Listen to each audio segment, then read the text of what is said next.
हरिः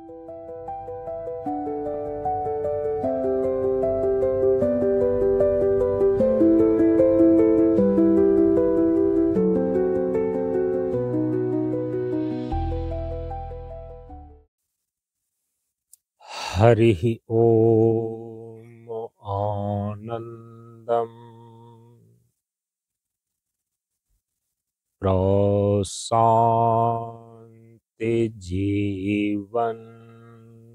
दर्शनम् नमो नारायण नारायणम्।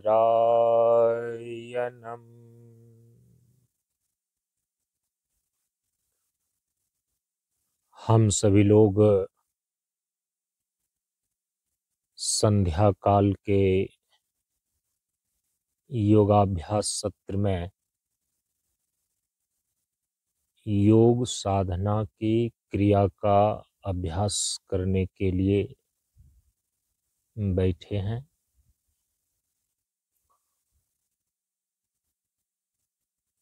योग साधना के संबंध में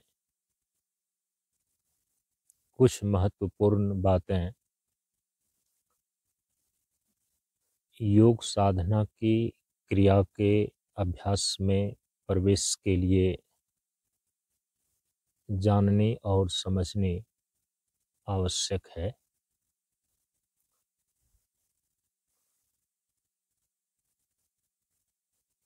योग साधना के अभ्यास मुख्य रूप से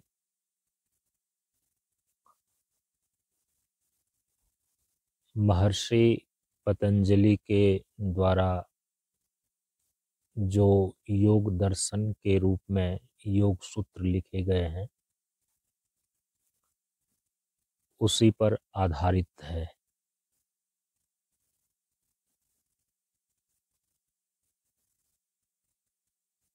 जो मध्यम स्तर के योग साधक हैं उनके लिए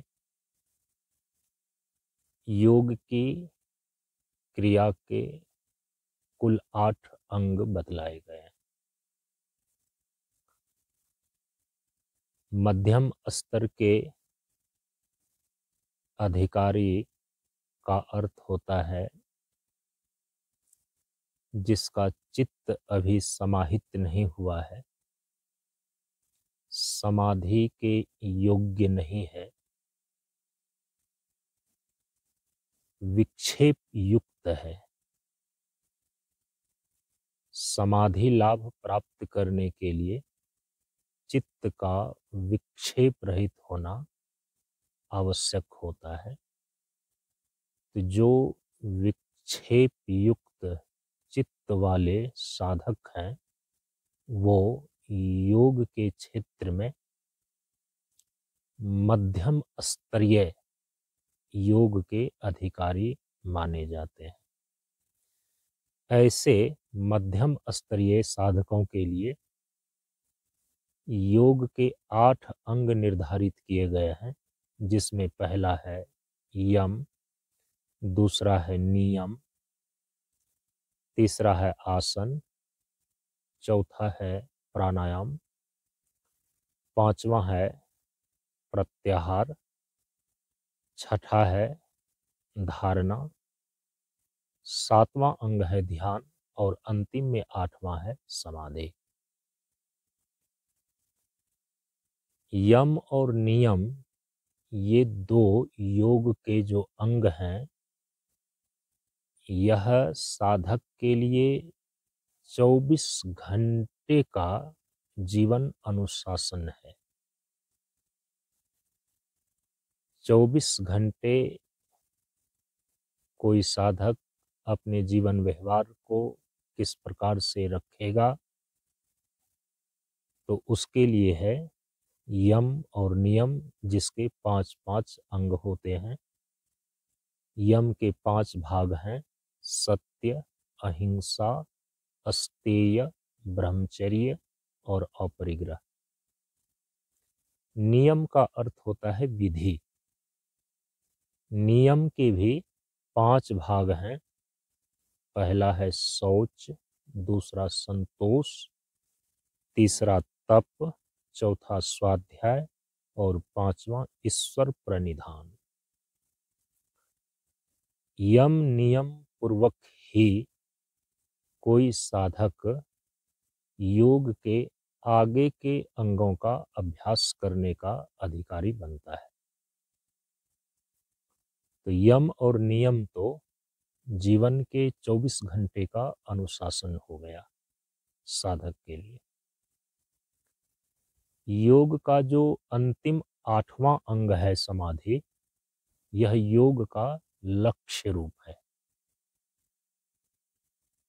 समाधि के 2 भेद हो जाते हैं, 2 प्रकार हो जाते हैं। संप्रज्ञात समाधि, जिसको सविकल्प समाधि भी बोलते हैं, और दूसरा असंप्रज्ञात समाधि, जिसको निर्विकल्प समाधि भी बोलते हैं। संप्रज्ञात समाधि के 4 प्रभेद हैं। जीवन और सृष्टि के स्थूल से लेकर सूक्ष्म स्तर के जितने तत्व हैं, उसके यथार्थ स्वरूप का साक्षात्कार करना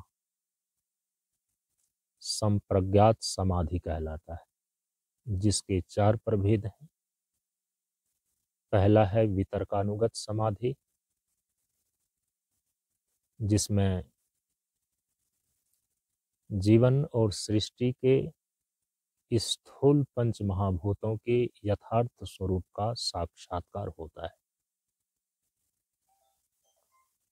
दूसरा जो है वो है विचारानुगत समाधि, जिसमें जीवन और सृष्टि के सूक्ष्म महाभूतों के यथार्थ स्वरूप का साक्षात्कार होता है। तीसरा जो है वो है आनंदानुगत समाधि।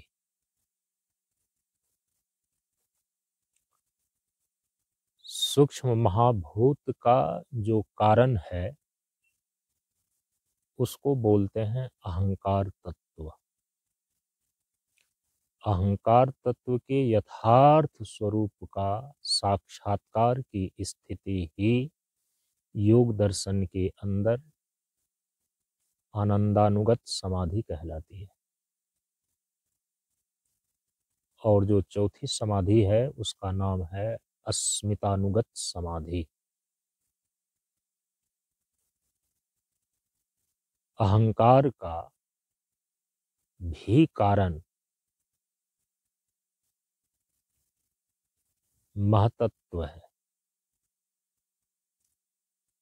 प्रकृति का प्रथम सात्विक परिणाम योग दर्शन में महतत्व है, और उस महतत्व के यथार्थ स्वरूप का अस्मि वृत्ति से जब साक्षात्कार होता है, जिस अस्मि वृत्ति के साथ और किसी भी उपाधि का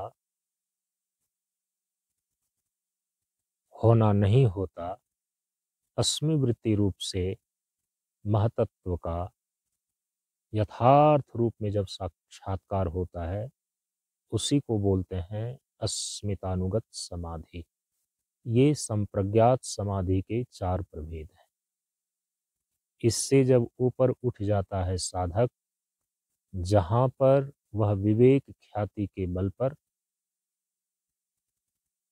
प्रकृति और प्रकृति के तीनों गुणों से स्वयं की चेतना को विविक्त करके जो चेतन तत्व पुरुष आत्मा है, यह अपने ही यथार्थ स्वरूप में अवस्थिति लाभ प्राप्त कर लेता है, तब इसको बोलते हैं असंप्रज्ञात समाधि अथवा निर्विकल्प समाधि। समाधि में जो यह अंतिम निर्विकल्प समाधि है, जहां आत्मा के यथार्थ स्वरूप का अवस्थिति लाभ प्राप्त होता है, यही योग का लक्ष्य है। प्रकृति और प्रकृति के तीनों गुणों के बंधनों से आत्मा विमुक्त हो गया, आत्मा के शुद्ध स्वरूप का साक्षात्कार हो गया निर्विकल्प समाधि में, तो जीवन मुक्त हो गया। यही लक्ष्य है। समाधि तो योग का लक्ष्य है, यहाँ तक पहुंचना है। यम और नियम जो है ये 24 घंटे का जीवन अनुशासन है। तो योग के 8 अंगों में प्रथम 2 अंग यम और नियम को, और लक्ष्य रूप जो योग का अंतिम 8वां अंग समाधि है, इसको छोड़ करके, मतलब इसको निकाल करके, तो बीच में जो है जहाँ साधक को यात्रा करनी है, जिस होकर के लक्ष्य तक पहुंचने के लिए, समाधि लाभ प्राप्त करने के लिए योग के मुख्य 5 अंग निर्धारित होते हैं। पहला आसन, दूसरा प्राणायाम, तीसरा प्रत्याहार, चौथा धारणा और 5वां ध्यान। अभ्यास के रूप में योग के अंदर मुख्य रूप से यही 5 क्रियाओं का अभ्यास किया जाता है। क्यों किया जाता है? ये पूर्ण साइंटिफिक है, वैज्ञानिक है। दार्शनिक और वैज्ञानिक धरातल पर ये सिद्धांत सिद्ध है। आत्मा जो आपका यथार्थ स्वरूप है,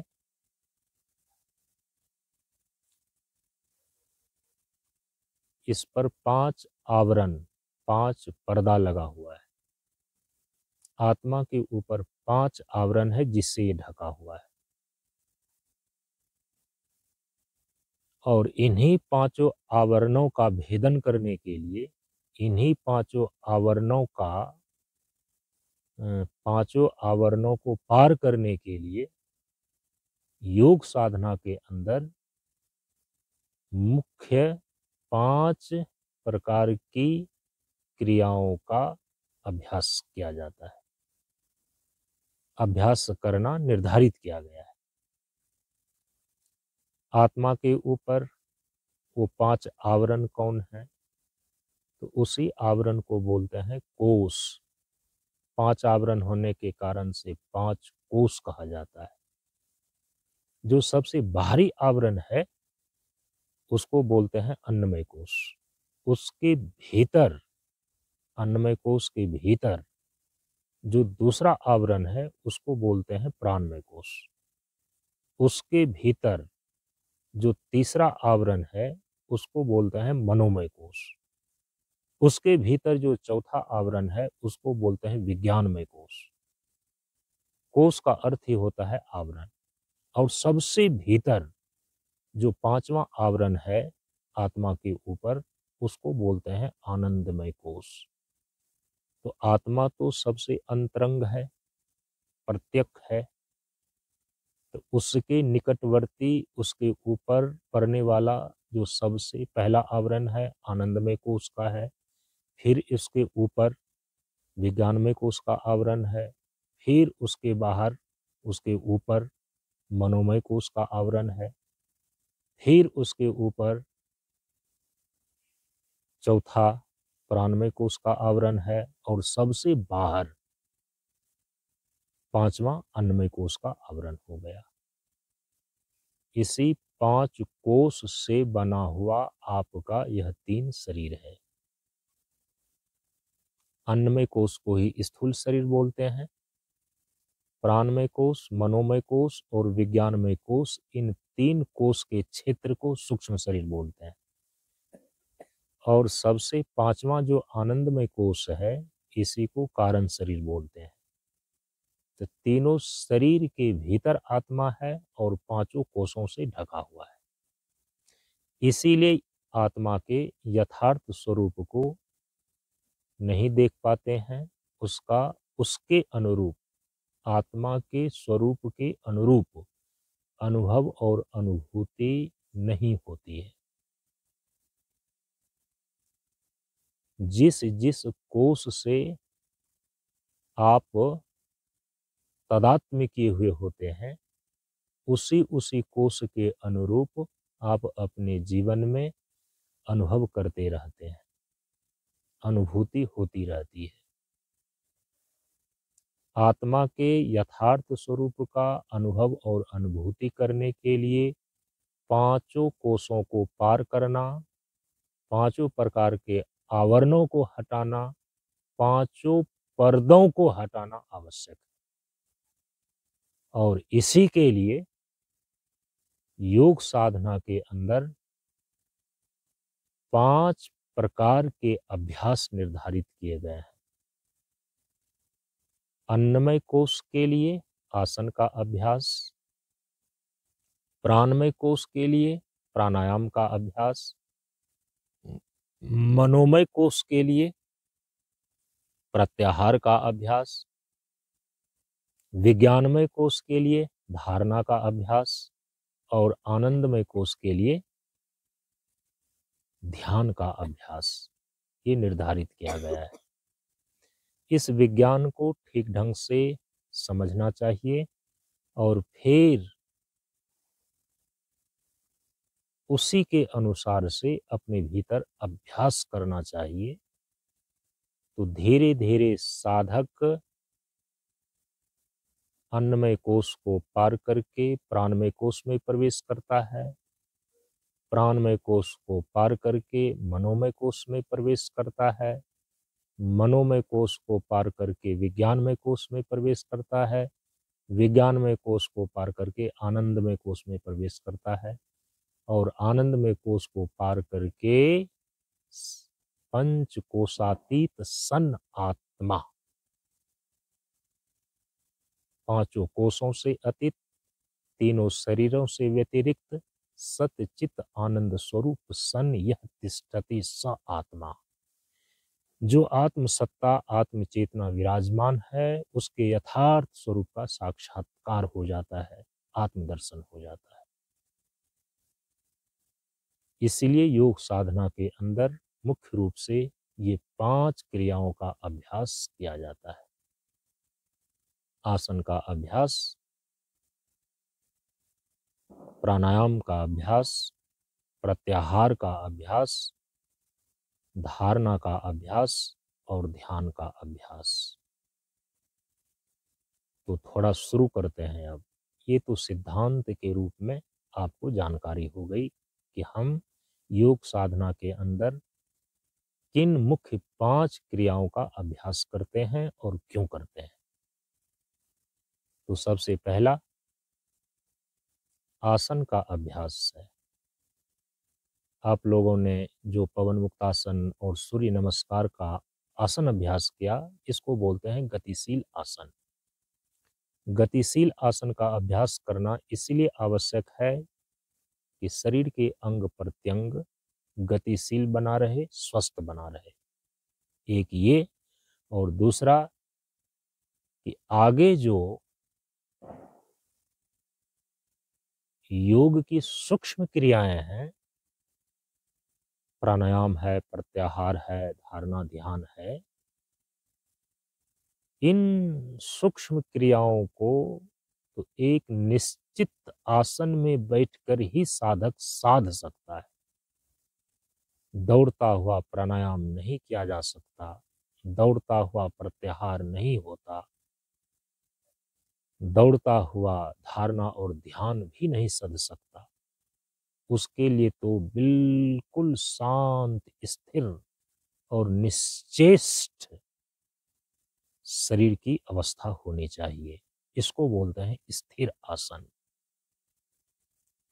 तो आसन का अर्थ ही होता है शरीर के सभी अंग प्रत्यंग को व्यवस्थित करके शांत और स्थिर पूर्वक बैठना।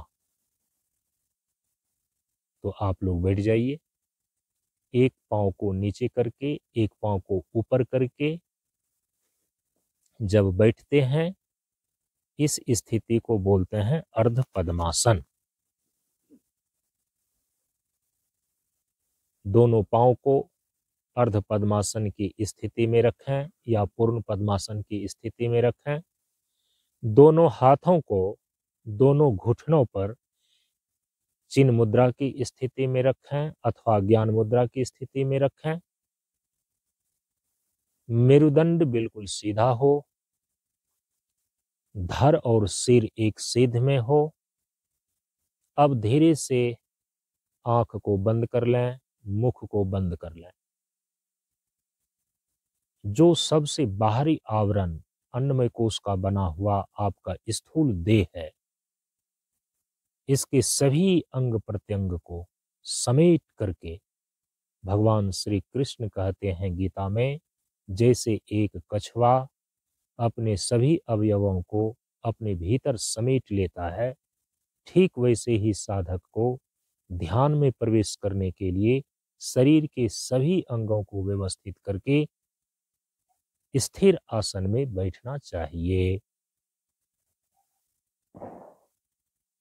अन्नमय कोश जो पहला आवरण है, इसको पार करने के लिए एक स्थिर आसन में बैठ जाएं।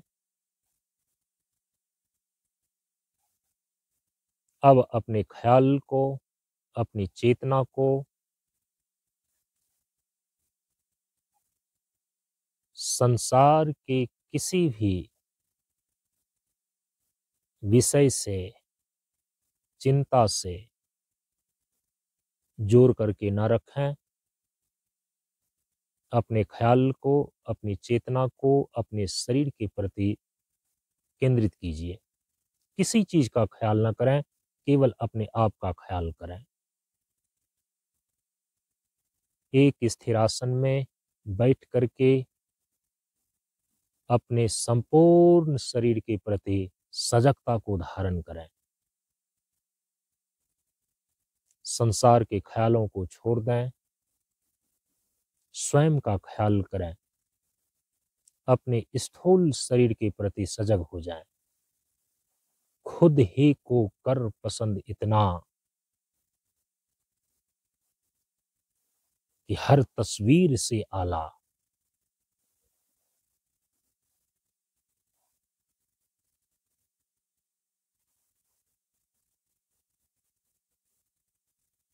संपूर्ण शरीर को उसी भांति अपने मानस दृष्टि के द्वारा देखते जाइए, जैसे एक विशाल दर्पण में अपने पूरे शरीर को देख रहे हो।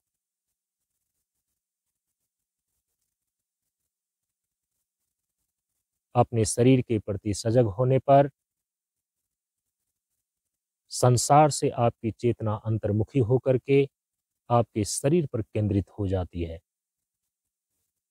आप संसार की चीजों से छूट जाते हैं और अपने शरीर पर केंद्रित हो जाते हैं। अन्नमय कोश की साधना। स्थिर आसन में बैठकर अपने संपूर्ण शरीर का मानसिक अवलोकन करें।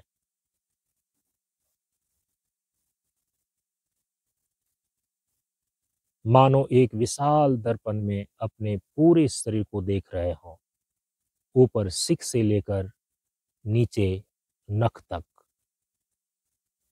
एक एक अंगों का ख्याल करने पर आपकी सजगता शरीर पर बनी रहती है। इसी क्रम से धीरे धीरे अपनी चेतना को अंतर्मुखी करते हुए बाहर संसार से लौटाकर अपने शरीर पर लाना।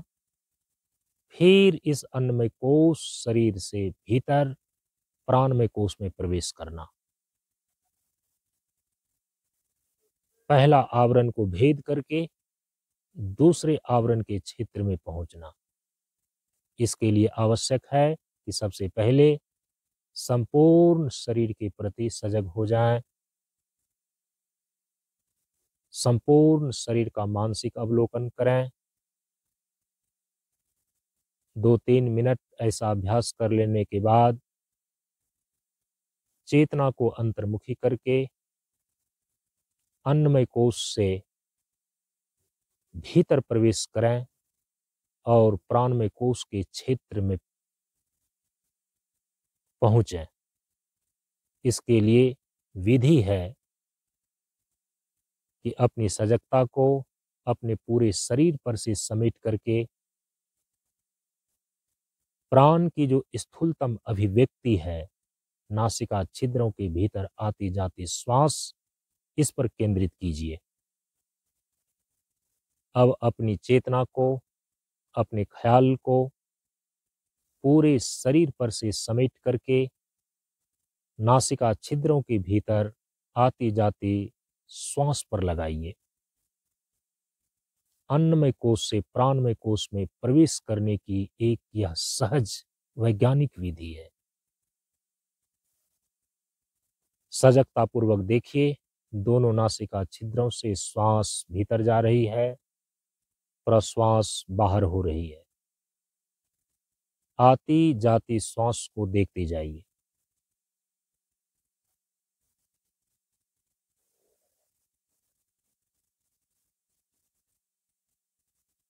श्वास के प्रति जैसे आप सजग होते जाएंगे, वैसे वैसे आपके मन की चंचलता दूर होती जाएगी। मन शांत और स्थिर होता जाएगा।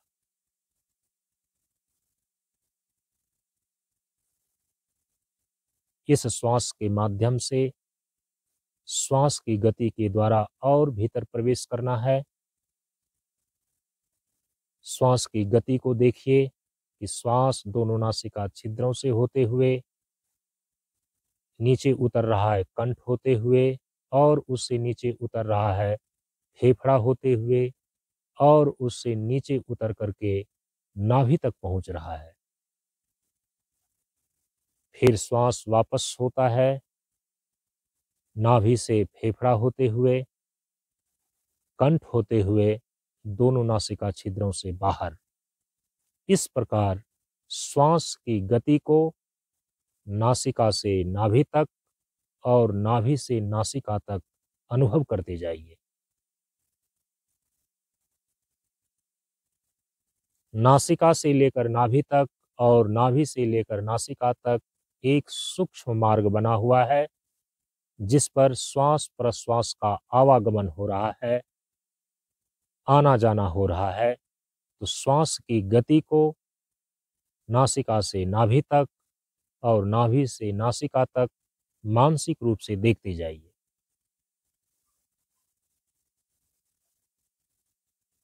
श्वास लेते समय अनुभव करें कि श्वास दोनों नासिका छिद्रों से होते हुए, कंठ से होते हुए, हृदय से होते हुए नाभि तक पहुंच रही है, और धीरे धीरे श्वास छोड़ते हुए अनुभव करें कि श्वास नाभि से वापस हो रही है, हृदय होते हुए, कंठ होते हुए, दोनों नासिका छिद्रों से बाहर।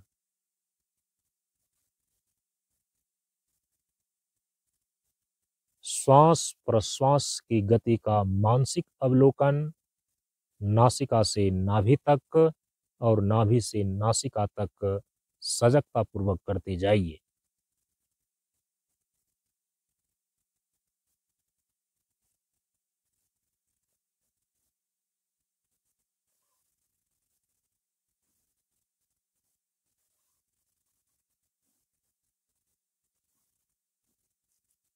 क्रिया के प्रति सजग रहें।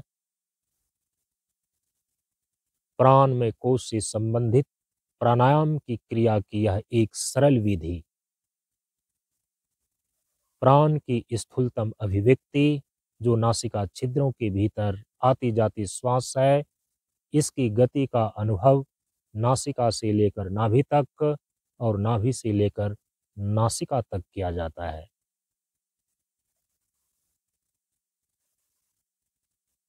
जब आप प्राण और श्वास की गति के साथ अपनी चेतना को जोड़ करके रखते हैं, तो स्थूल शरीर का भान समाप्त हो जाता है। केवल श्वास और प्राण के साथ आप होते हैं, तो आप प्राणमय कोश में होते हैं। अब धीरे धीरे अपनी चेतना को अंतर्मुखी करें। प्राण में कोश के भीतर ले चलें, प्राण में कोश के भीतर प्रवेश करके मनोमय कोश में प्रवेश करें, मनोमय कोश में पहुंचें। इसके लिए सरल विधि है। अब अपनी सजगता को आती जाती श्वास पर से समेट करके अंतर्मुखी करके मनोमय कोश की जो मुख्य चीजें मन है, अपने मन के प्रति अपनी सजगता को, अपने ख्याल को केंद्रित करें। मन की गतिविधियों का साक्षी होना है, मन की गतिविधियों का दृष्टा बनना है। यह है मनोमय कोश की साधना। मन की गति का अवलोकन करना। मन कैसी गति करता है? 3 चीजों के माध्यम से मन गति करता है, विचार के द्वारा, इच्छा के द्वारा और कल्पना के द्वारा। मन में जो विचार चल रहे हैं, मन में जो इच्छाएं चल रही हैं, मन में जो कल्पनाएं हो रही हैं, उसके प्रति सजग हो जाइए।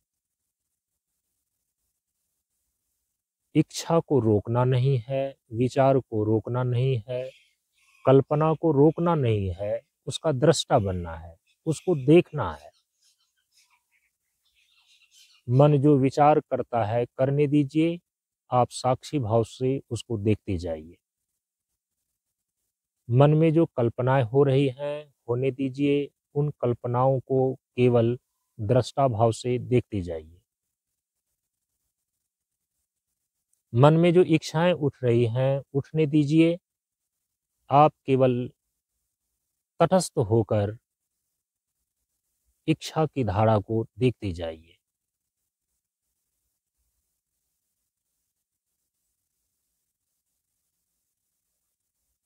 मनोमय कोश की साधना।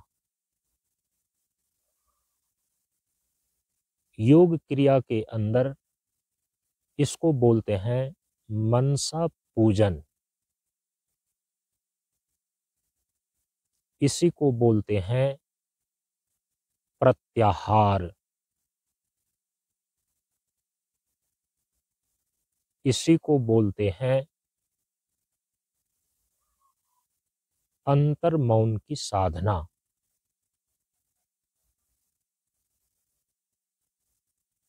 बिल्कुल तटस्थ होकर के अपने मन में चल रही विचार की धारा को, इच्छा की धारा को और कल्पना की धारा को उसी भांति देखिए जैसे कि आप नदी के किनारे बैठकर चलती हुई जल की धारा को केवल देखते हैं, उसके साथ बहते नहीं हैं, उसके साथ डूबते नहीं हैं।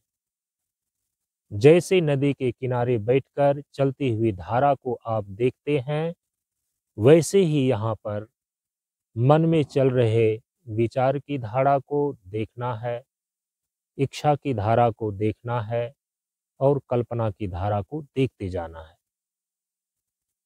आप देखेंगे धीरे धीरे आपका मन विचार शून्य होने लगेगा। जैसे जैसे विचार का उथल पुथल, विचार की धारा शांत होती है, आप धीरे धीरे अंतर्मुखी होकर मनोमय कोश को पार करने की स्थिति में हो जाते हैं। धीरे धीरे अभ्यास से ये सारी चीजें संभव है। अपने विचारों का दृष्टा बनिए, अपनी इच्छाओं का दृष्टा बनिए, अपनी कल्पनाओं का दृष्टा बनिए।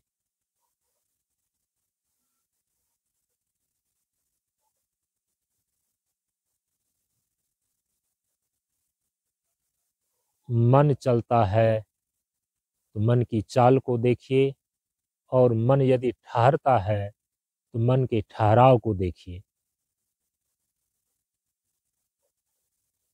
अच्छे विचार आ रहे हों, बुरे विचार आ रहे हों, इससे आपको मतलब नहीं है, विचार मात्र का आप दृष्टा बनिए। अच्छी कल्पनाएं हो रही हैं, बुरी कल्पनाएं हो रही हैं, इससे मतलब नहीं है, आप कल्पना मात्र का दृष्टा बनिए।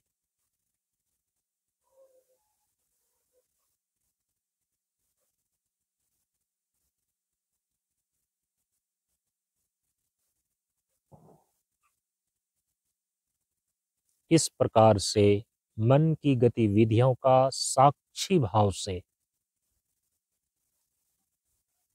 अवलोकन करने पर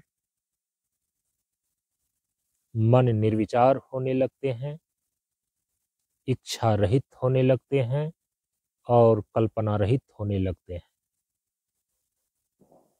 ऐसा होने लगे तो समझ लेना कि आप अब मनोमय कोश को पार करने की स्थिति में हैं।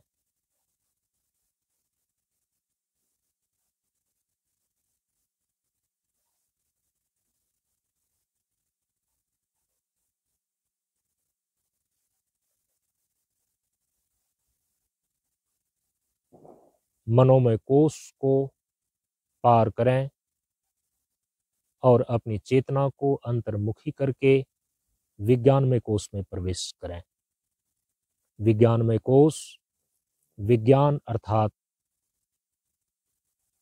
प्रकाश, विज्ञान अर्थात बुद्धि प्रधान होने के कारण से विचार शांत होने पर, इच्छा शांत होने पर, कल्पनाएं शांत होने पर प्रकाश का उदय होता है। बुद्धि प्रकृति का सत्व होने के कारण से आत्मा के चैतन्य प्रकाश को ग्रहण करने की इसमें अद्भुत क्षमता और विशेषता होती है। इस प्रकाश की अनुभूति के लिए अब अपनी चेतना को, अपने ख्याल को मन की गतिविधियों से समेट करके भ्रूमध्य में स्थापित करें। बुद्धि जो मस्तिष्क में निवास करती है, मस्तिष्क का अग्रीय भाग ललाट के नीचे दोनों भौं के बीच में जो जगह है उसको भ्रूमध्य बोलते हैं। अपनी सजगता को वहीं पर केंद्रित करें जहां पर महिलाएं बिंदी लगाती हैं और पुरुष तिलक लगाते हैं।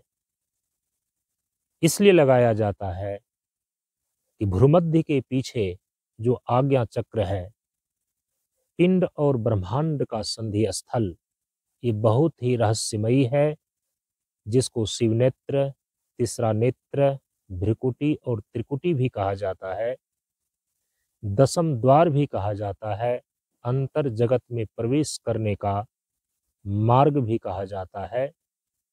ये महत्वपूर्ण होने के कारण इसको सजग करने के लिए वहां पर बिंदी अथवा तिलक लगाई जाती है। योग की क्रिया के अंदर भ्रूमध्य के प्रति सजगता प्रकाश की अनुभूति के साथ करनी होती है। भ्रूमध्य में अपनी सजगता को केंद्रित करके थोड़ी देर के लिए प्रकाश की अनुभूति करें और प्रकाश की अनुभूति आप अभी सीधी नहीं कर सकते, आलंबन की आवश्यकता है।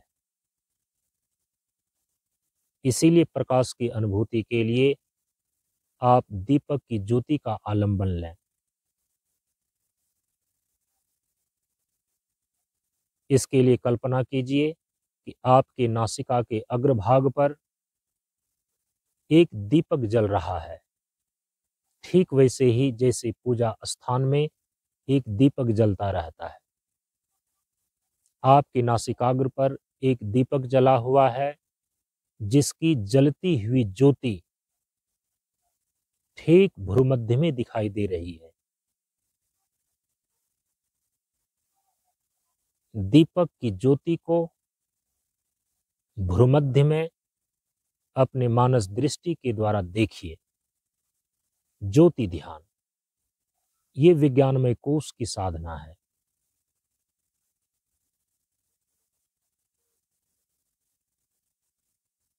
अपने मन को भ्रूमध्य में ज्योति से जोड़िए और अपने भीतर में भाव भरिए, हे आत्म चैतन्य ज्योति, मेरे मन के अंधतमस में तुम ज्योतिर्मय उतरो। नयन नासिका अग्र है, तह ब्रह्म को वास, अविनाशी बिनसई नहीं, सहज होत ज्योति प्रकाश।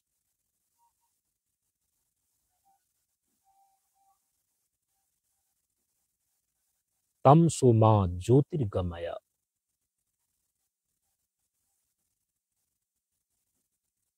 अग्नि ज्योतिर्दायक है।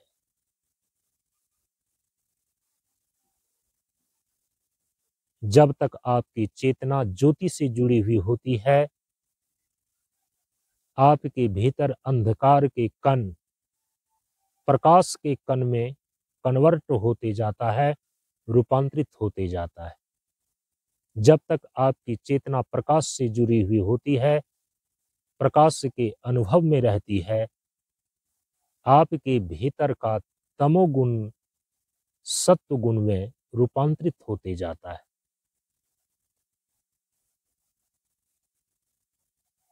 अंतर के कण रूपांतरित होकर प्रकाश के कण, तमोगुण का कण रूपांतरित होकर सत्वगुण के कण में 100% हो जाने पर आत्म ज्योति की अनुभूति होती है। क्योंकि बुद्धि में प्रकाश आत्म चेतना से आ रही है। दीपक की ज्योति के बाद उगता हुआ सूर्य का आलंबन लेते हैं। भ्रूमध्य में उगता हुआ लाल गोल सूर्य का भी अनुभव करते हैं। फिर इसके बाद दोपहर का चमकता हुआ प्रखर प्रकाश के साथ सूर्य का अनुभव करते हैं। फिर इसके बाद पूर्णमासी के पूर्ण चंद्रमा का शीतल ज्योतिष्मा के साथ अनुभव करते हैं और वही चंद्रमा धीरे धीरे सिमटकर प्रकाश बिंदु के रूप में भोर का एक चमकता हुआ तारा के रूप में दिखाई देता है। प्रकाश की अनुभूति के लिए मुख्य रूप से इतने चीजों का आलंबन लिया जाता है। जब तक प्रकाश की अनुभूति है, आप विज्ञान में कोश में स्थित हैं।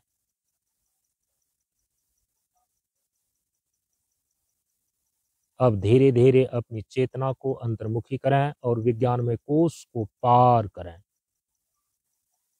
अपनी चेतना को विज्ञान में कोश के पार ले चलें। इसके लिए अपनी चेतना को भ्रूमध्य के ठीक पीछे मस्तिष्क के केंद्र में ले चलिए। अपनी चेतना को भ्रूमध्य में जो प्रकाश की अनुभूति में लगाए हुए हैं, इसको अंतर्मुखी करके भ्रूमध्य के ठीक पीछे आज्ञा चक्र है मस्तिष्क के केंद्र में, जहां इंगला पिंगला और सुषुम्ना नाड़ी मिली हुई है।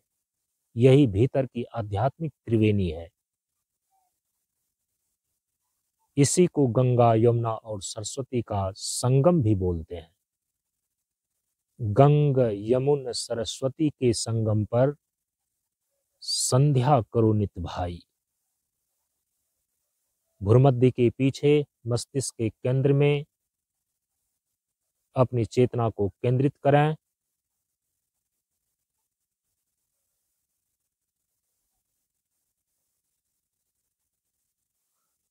आनंदमय कोश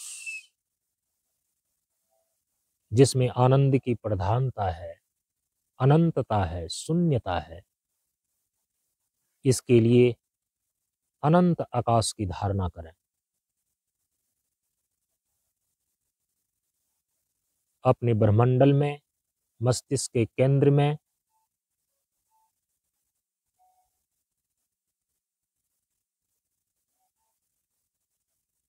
अनंत व्यापक आकाश की धारणा करें।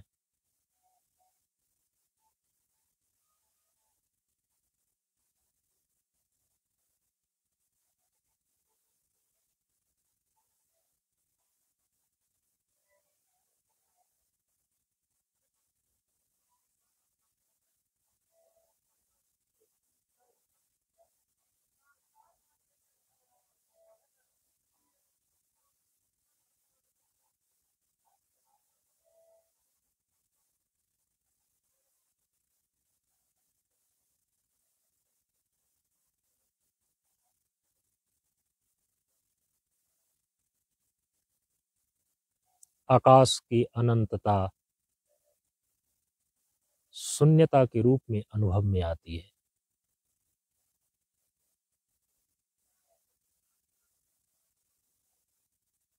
शून्यता की भूमि पर आत्मा के यथार्थ स्वरूप का अनुभव और अनुभूति होता है।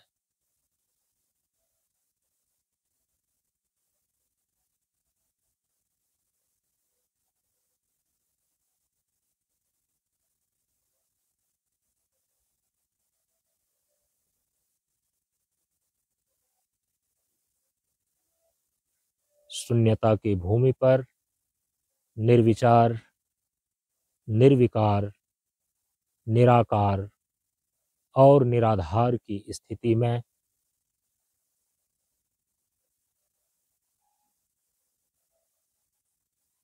मैं स्वयं प्रकाश आत्मा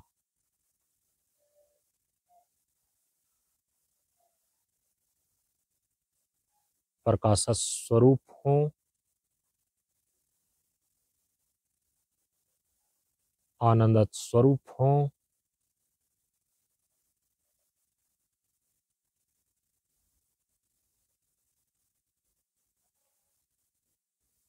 नित्य साक्षी,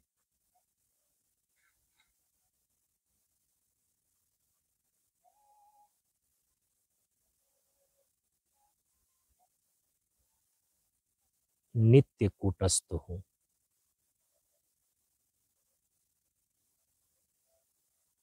इस स्थिति को बोलते हैं आत्मानुभूति योग।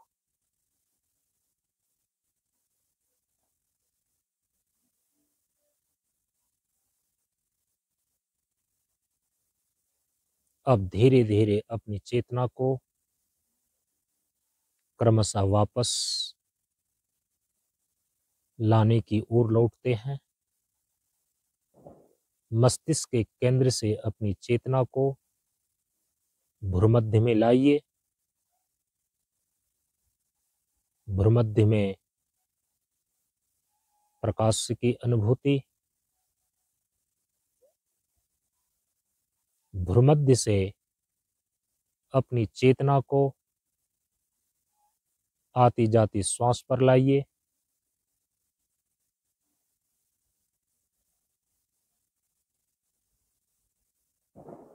श्वास प्रश्वास पर से अब अपनी चेतना को, अपने ख्याल को अपने शरीर पर लाइए।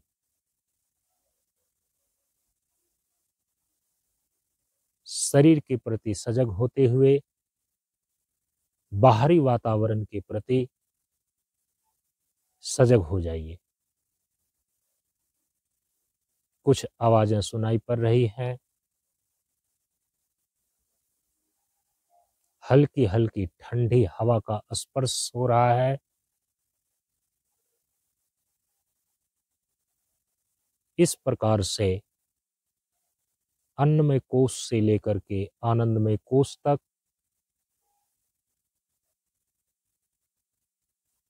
चेतना को क्रमशः योग विधियों के द्वारा अंतर्मुखी करते हुए और फिर वहां से क्रमिक रूप से वापस लौटते हैं।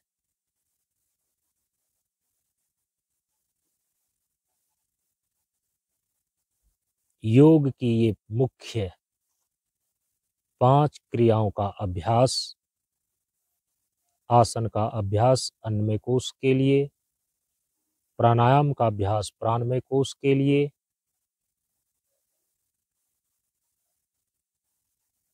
प्रत्याहार का अभ्यास मनोमय कोश के लिए, धारणा का अभ्यास विज्ञानमय कोश के लिए और ध्यान का अभ्यास जिसमें शून्यता की अनुभूति करते हैं, ये आनंदमय कोश के लिए निर्धारित है। अब अपनी हथेली को आपस में 2-4 बार रगड़िए। बंद आंखों के ऊपर रखिए। हथेली का हल्का दबाव आंख के ऊपर बनाइए। सामने जो काला अंधेरा पर्दा है, यही चिदाकाश का पर्दा है। हल्का हथेली का दबाव डालने पर चिदाकाश के पर्दे पर विभिन्न प्रकार के रंगों का उभरना होता है। चिदाकाश के पर्दे पर विभिन्न प्रकार के उभरते हुए रंगों का अवलोकन करें। अब हथेली को सामने 12 अंगुल की दूरी पर लाकर दृष्टि को खोलिए। पहली दृष्टि हथेली पर पड़नी चाहिए। अब हथेली को नीचे करके सामान्य स्थिति में आ जाइए। इस प्रकार से हम सभी लोगों ने आज संध्या काल के योगाभ्यास सत्र में पंचकोशों से संबंधित योग के मुख्य 5 क्रियाओं का संक्षिप्त अभ्यास किया और ये चीजें आपके ध्यान में आ जाए, इसीलिए 2-2, 3-3 मिनट करके प्रत्येक क्रियाओं को यहाँ पर अभी अभ्यास के अंदर किया गया। इसको लंबे समय तक करने पर फिर इस क्रिया में गहनता आती है।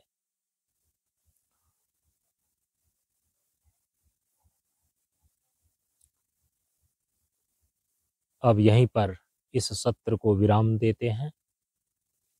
ओम पूर्णमदः पूर्णमिदं पूर्णात् पूर्णमुदच्यते पूर्णस्य पूर्णमादाय पूर्णमेवावशिष्यते। ओम शांति शांति शांति। हरि ओम श्री गुरुभ्यो नमः। हरि ओम।